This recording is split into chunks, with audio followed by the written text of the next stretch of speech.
everyone, welcome back to Sunny Live Show, and thank you so much guys for tuning in. Well guys, I'm back again with them Mzansi Soapie stories, and today talking about Umkhokha. Azimnandi ke indaba ke eziculator la ezinkundleni zokuxhumana zokuthi now Umkhokha awubuyi ke ngonyaka ozayo.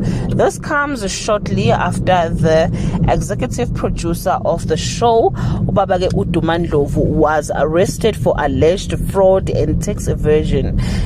Nesingazi guys ukuthi lesi simo sinawo yini umthelela kulokhu ke okwenzekalayo. The Mzansi Magic channel in a statement said it will be embracing an exciting new chapter as it opens its doors to new producers and production houses. As part of the strategic evolution, a few shows will be concluding in 2025. This will pave the way for the lineup of new productions that will be announced soon. Umkhokha guys bathu uzogcina ke ngonyaka ozayo ngoFebruary 2025, of which is season 2 wawo uzophela ke ngoFebruary. At this point ke guys angazi nami ukuthi ke imapha ama criteria abawasebenzisayo uqeda ke lemidlalo.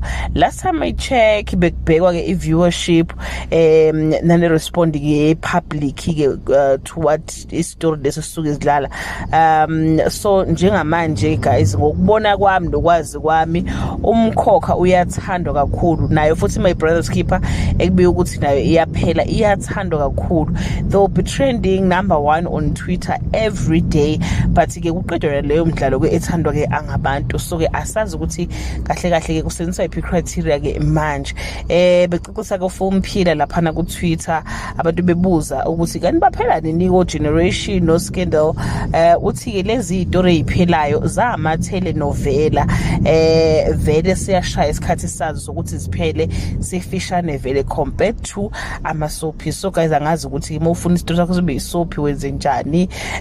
So nje ya guys ayaphela ke impela cha imisebenzi ama actors ke Umkhokha sebeqedile ke nokushutha ke season 2 lona ke ozophela ke ngoFebruary 2025.